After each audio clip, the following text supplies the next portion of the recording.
They whispered of bodies that never rested, of graves dug in secret, of a man named Solomon who held the city's silence.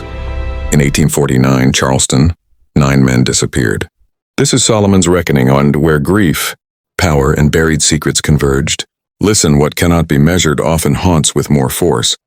Charleston, 1849, a city of pride and contradiction. Mansions of polished brick stood above alleys where water ran in gutters, and the air carried both salt and sorrow. Merchants counted profits, travelers praised grace, but beneath the balconies and behind secret doors, people pressed their sighs into night. The city thrived on visibility and tolerated the invisible. Solomon was not wealthy. He was a laborer, known but unseen. His life was the scaffold behind many lives. He repaired doors, swept yards, carried bricks. In quiet corridors and servant passages he heard tears. Commands whispered fears. He watched patterns, who walked after curfew, which doors opened in darkness when footsteps paused. In those pauses he kept his ledger, not in ink but in memory. One by one they vanished. A house servant last seen at dusk. A caretaker found missing by morning. A guard gone without word. Their names lingered in the mouths of neighbors, marked in diaries with question marks. Families petitioned city records.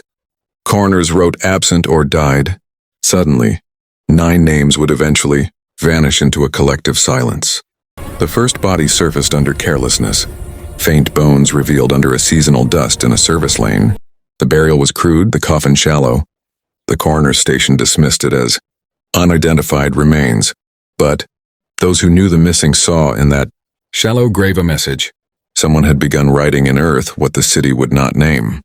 What followed was not random but methodical. Solomon learned tides, guard shifts, family vacations, dusk patrols.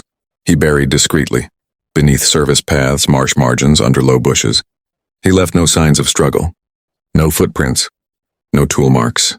His was a justice enacted with cold restraint. 9 graves emerged not in days but over seasons. Whispers grew into speculation. Servants changed shifts. Some refused to walk paths after dark. Masters tightened locks. Neighborhoods that once accepted silence now murmured. In parlors, women asked whether loss is ever really silent. Everywhere, fear. The turning point was unlikely. A frightened child claimed to see Solomon's figure carrying a lantern and shovel near the riverbank. At first, adults dismissed the claim, but when investigators dug at that site, remains surfaced. Bones and personal artifacts from a missing man, enough to force a public response. The city could no longer bury all its secrets. Solomon was seized in midnight hours. Bound, he was marched into a crowded square. The trial was spectacle.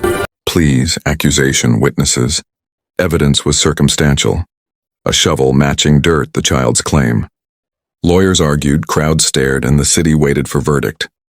But even as law acted, many wondered, was justice being performed or silenced? Records conflict. Some accounts say guilty verdict, others say leniency. But what followed was deeper. Public silence, house closures, families leaving quietly. The 9 graves remained mostly unknown. The city resumed its facade again, but with a changed underside. Those with memory whispered Solomon's reckoning, a name the tide could not fully wash. Over decades, the story warped.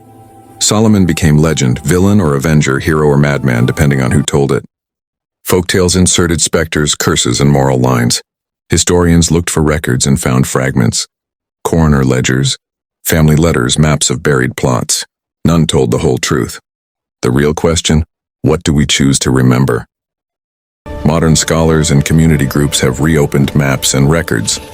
Soil studies, record cross-references, genealogy, attempts to name those 9 graves. Some finds line up, others conflict. But the work is not just historical, it is moral. To name what was erased, to hold the city to its buried debts.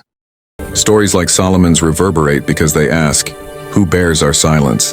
Who holds memory when official record fails? Our obligation is not to sensationalize but to notice, to prevent cycles where the wronged lay graves in shadow, to hold accountable not only individual sins but collective quiet. Solomon's reckoning is not just his story, and it is ours.